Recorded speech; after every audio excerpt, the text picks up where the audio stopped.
ওই food blogging আমার যেটা ভালো লাগবে, আমার কাছে পার্সোনালি যেটা ভালো লাগবে আমি ওই রিভিউ দিব আপনারা। বাদ হইলে বাদ রিভিউ দিব, আর ভালো হইলে ভালো রিভিউ দিব। এতে কেউ যদি গুসা করেন বা রাগ করেন, এতে আমার কোনটা নাই আর কি। আসসালামু আলাইকুম গাইজ, আশা করি আপনারা সবাই ভালো আছেন। আপনারা দোয়ায় আমিও অনেক বেশি ভালো আছি। আজকে এসেছি সিলেট এয়ারপোর্ট ফুড কর্নারের অন্য একটা রেস্টুরেন্ট আছে। রেস্টুরেন্টের নাম হইল গিয়ে গুস্ত।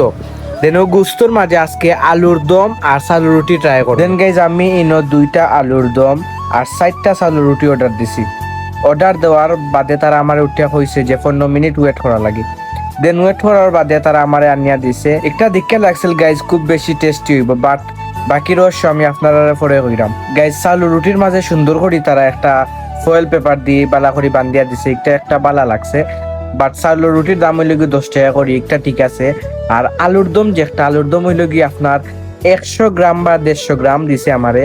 ও 150 গ্রামের দাম হইব গিয়ে 70 টাকা, কি 150 গ্রামের দাম 70 টাকা। দেন গেছে আমি যখন ট্রাই করি একটা, তো আমার কাছে অত বেশি ভালো লাগছে না। মোটামুটি একটা মশলাও তারা দিছে কমাইয়া। এবার আলুর দম আলুর দমও দিছে তারা একবারে কমাইয়া।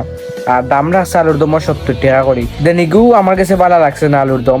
চালুর রুটিটা মোটামুটি ভালো লাগছে। দেন গাইজ আমি মনে করি ই কেন আইয়া 70 টাকা দিয়ে 100 গ্রাম আলুর দম না খাইয়া 1 কেজি আলু বাসাত নিয়া বালা করি আলুর দম বানাইয়া 20 জনে কাউকা বইয়া। দেন গাইজ 70 টাকার আলুর দম আমার কাছে অত ডিসকাস্টিং লাগছে, হইয়া বুঝাইতে পারতাম না।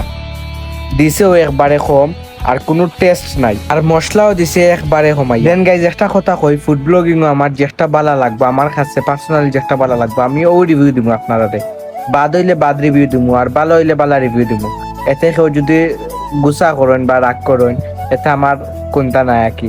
হাসা দেখার আমি ওখান কই। ভিডিওত কোনো ভুল হইয়া থাকলে আশা করি ক্ষমার দৃষ্টিতে দেখবা।